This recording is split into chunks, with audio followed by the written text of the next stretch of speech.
안녕하십니까. 혼란한 정치 시사 이야기를 술술 풀어보는 선거권의 혼술 11월 29일 일요일에 보내드리는 정가 뒷담화 시간입니다. 자, 추미애 윤석열 추미애 최후의 결전 이번 주에 벌어집니다. 세 단계에 걸쳐서 벌어집니다. 클라이맥스죠. 첫 번째, 내일 당장 월요일 30일 오전 11시에 서울행정법원에서 윤석열 총장의 직무배제를 당했죠. 거기에 대한 집행정지 신청, 민사로 하면 가처분 신청입니다. 일단은 처분을 하지 말아달라는 그 가처분 신청 사건이 비공개로 내일 열립니다. 일단 윤석열 총장은 내일은 참석하지 않기로 했습니다. 참석해도 되는데 참석하지 않고 2명의 변호인만 참석을 합니다. 그 다음에 모레 화요일 12월 1일 화요일 오후 7시입니다. 법무부 감찰위원회도 그때 패싱하고 이 징계위원회를 막 소집을 해서 논란이 일어났죠. 감찰위원회가 긴급 임시회의를 오후 7시에 12월 1일 오후 7시에 화요일에 합니다. 그리고 그 다음날이 진짜 대결입니다. 진검승부입니다. 뭐냐? 12월 2일 수요일날 오후 4시 법무부 검사징계위원회가 열립니다. 추미애 장관이 윤석열 총장에게 그 징계를 요청하는 데 대해서 그 심의를 하는 것이죠. 자, 이 세 단계를 거쳐서 윤석열의 운명이 결정이 됩니다. 자, 일단 세 가지 단계에서 모두 윤석열 총장에게는 그 만만치 않은 그런 과정들이 남아 있습니다. 저는 이 악재, 세 가지 악재라고 제가 정리를 해보겠습니다. 이 악재 1은 당장 내일 오전 11시 서울행정법원에서 열리는 추미애 법무부 장관의 직무집행정지 그 명령에 대해서 행정소송을 제기한 윤석열 검찰총장의 취소 소송, 나 검찰총장으로 복귀하게 해다오 하는 그 소송이죠. 그 소송인데, 자, 일단 제가 왜 악재라고 하는가 하면은 윤석열 총장은 현재 법원의 판사들과 법원과 사법부와 상당히 알력이 많습니다. 상당히 척이 져 있는 그런 상황이죠. 2018년에 사법행정권 남용 이혹 사건이 있었죠. 양성태 대법원장이 사상 처음으로 전 현직 대법원장을 막론하고 사상 처음으로 구속돼서 기소되는 그런 사건이 있었습니다. 문재인 정권 들어서 2018년이죠. 그 당시에 이 양성태 대법원장이 사상 최초로 구속 기소가 되고 조사받은 판사만 해도 100명이 넘습니다. 그리고 임종헌 전 법원행정처 차장, 또 박병대 전 대법관, 고영한 전 대법관, 그리고 10명의 현직 부장판사가 지금 기소돼서 재판 중입니다. 이 사건에 대해서 검찰이 그때 강력히 수사를 했는데 그 당시 수사팀장이 바로 한동훈 검사장입니다. 윤석열 검찰총장의 핵심 측근이라는 한동훈 검사장이 서울중앙지검 차장검사로서 이 사건을, 양성태 사건을 진두지휘를 했습니다. 그 뒤에 지휘한 핵심은 바로 윤석열 당시 서울중앙지검장이었습니다. 그러니 사상 처음으로 법원에 대한 대법원장을 구속하고 이런 사건이 있었기 때문에 판사들이 특히 윤석열 검찰에 대해서 좋지 않게 볼 수밖에 없죠. 그리고 또 지금 사실 이 법원은 우리법연구회 출신들, 진보 좌파 성향 판사들의 모임이죠. 그쪽에 의해서 거의 장악이 된 그런 상황입니다.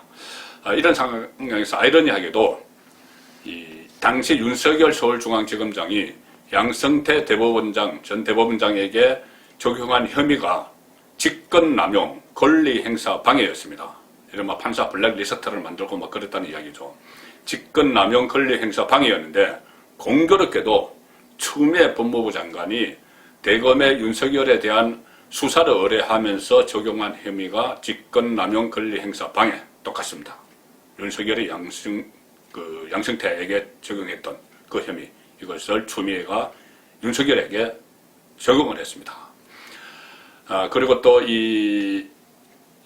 당시에 그 판사사의 분위기가 지금 윤석열에게 안 좋은데 최근에 이 감찰 과정에서 또 판사 불법 사찰 논란까지 일어났죠.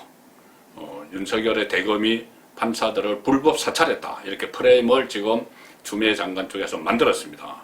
그러면서 판사 성향을 분석을 하면서 과거에 양성태 그 대법원장이 만들었던 이른바 블랙리스트, 판사 블랙리스트, 무리야기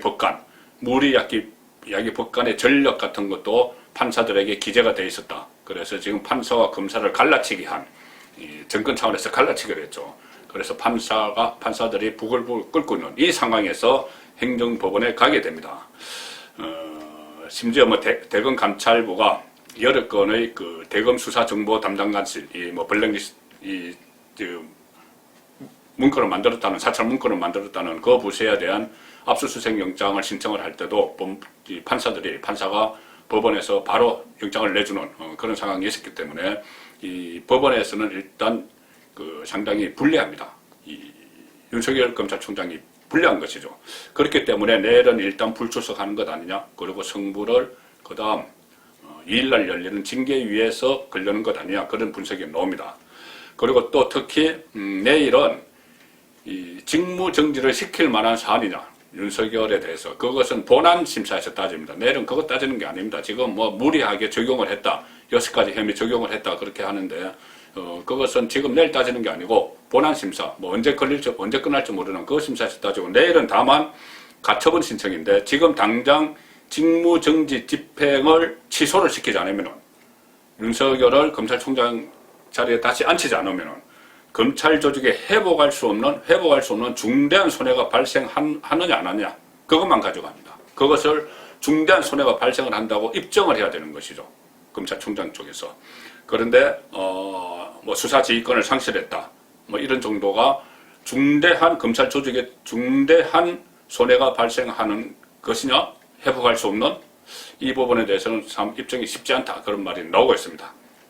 그리고 지금 서울행정법원 행정사부 조미연 부장판사가 이것을 결정하게 되는데, 조미연 부장판사에 대해서도 여러 가지 분석들이 나옵니다. 강주 출신이고 서울희경여고 성균관대 법학과를 졸업을 했고 95년부터 사법시험 합격해서 98년에 강주지법 판사로 임관을 해서 쭉 뭐 수원지법, 서울중앙지법 이렇게 돌았는데, 가장 최근에 행정법원에 있으면서 냈던 판결이 이겁니다. 지난달에 보수단체 자유연대가 서울시를 상대로 해서 5개 집회 금지 처분 집행정지 신청을 냈죠.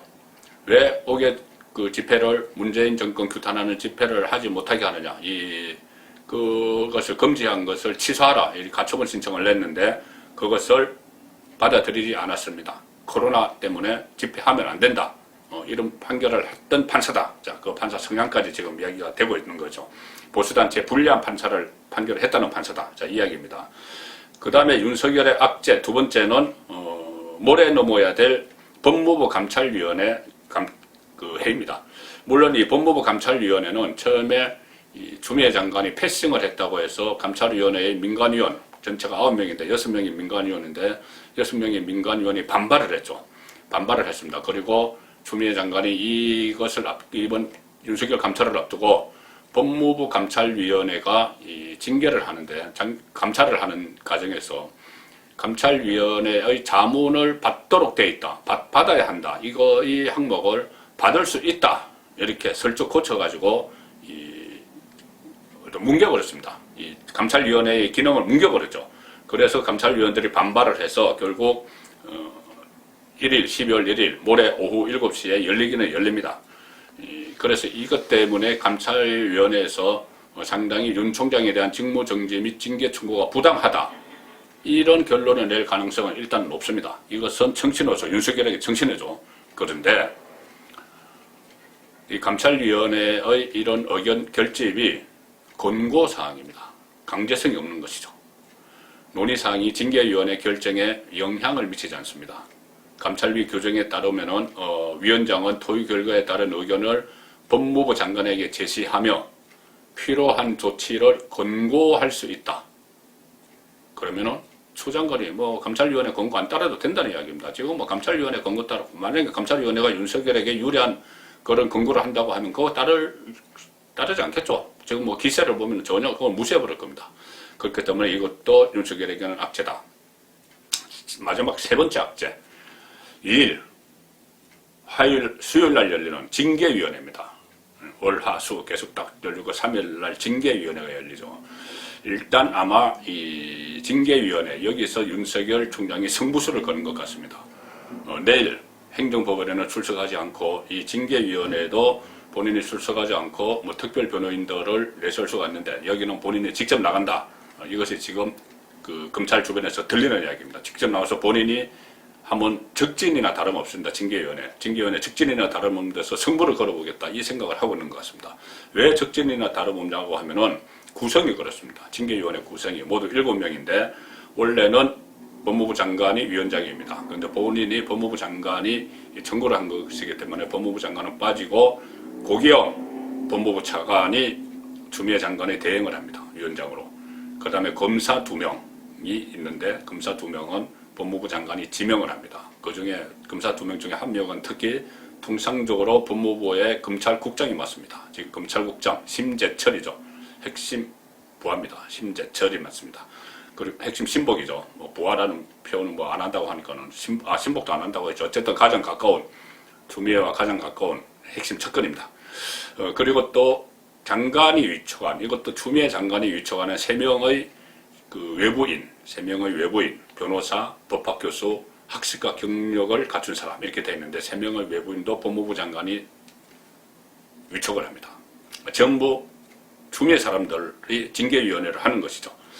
자, 여기에 이제 윤석열이 출석을 해서 승부수를 던진다. 자, 이 상황으로 지금 가고 있는 겁니다. 이렇게 돼서 이제 가반이, 7명 줄차 가반이 결정을 하는데 해임, 면직, 정직, 강봉, 견책 했는데 아마 해임 쪽으로 가겠죠. 윤석열 해임 이렇게 됩니다.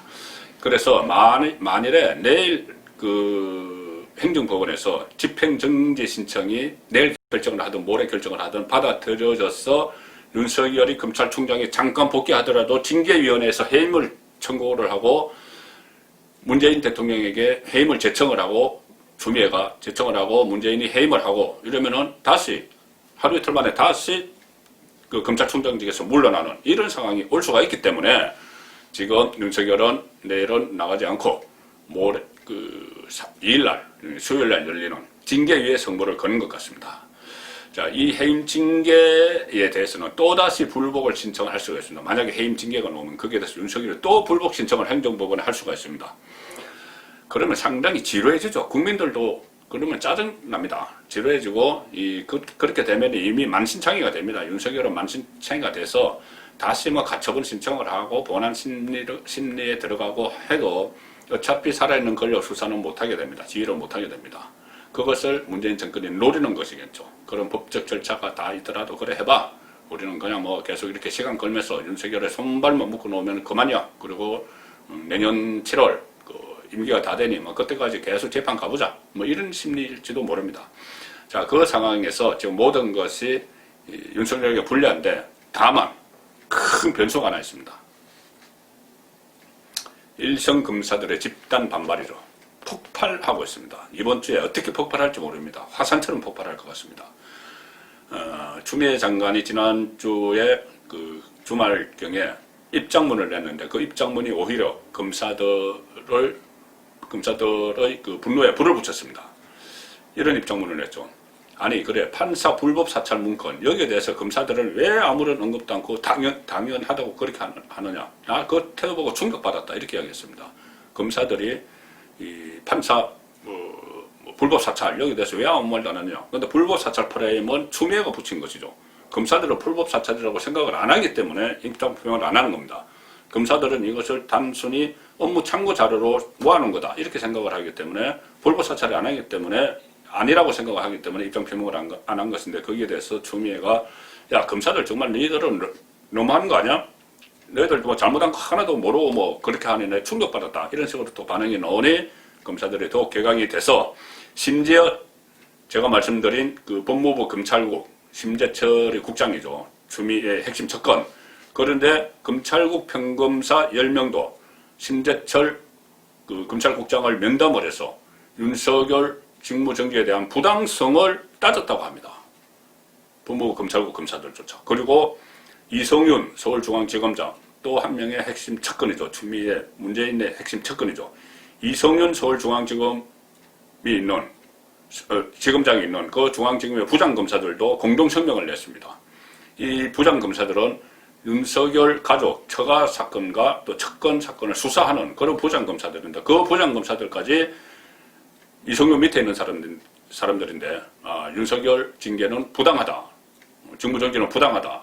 이렇게 공동성명을 내는 이런 상황까지 오기 때문에 한쪽에서는 그 추미애 장관 그리고 문재인 정권 쪽에서는 살아있는 권력 수사 이제 더 이상 뭐 하지 못하도록 자 이렇게 꽁꽁 묶었어. 이번 주에 마지막으로 딱 묶어서 이제 윤석열 꼼짝 못하도록 딱 가둬놓을 거야. 이렇게 하고 있는데 윤석열도 그렇고 윤석열의 의지 징계에 직접 나가서 막 아마 말을 할 것 같은데 의지도 그렇고 일선 검사들이 지금 불같이 일어나고 있기 때문에 아마 새로 시작되는 한 주가 마지막 정리 단계가 아니고 예측하지 못한 새로운 상황이 전개되는 첫 단계일 수도 있다. 송국근의 혼술은 그렇게 추측을 합니다. 송국근의 혼술이었습니다.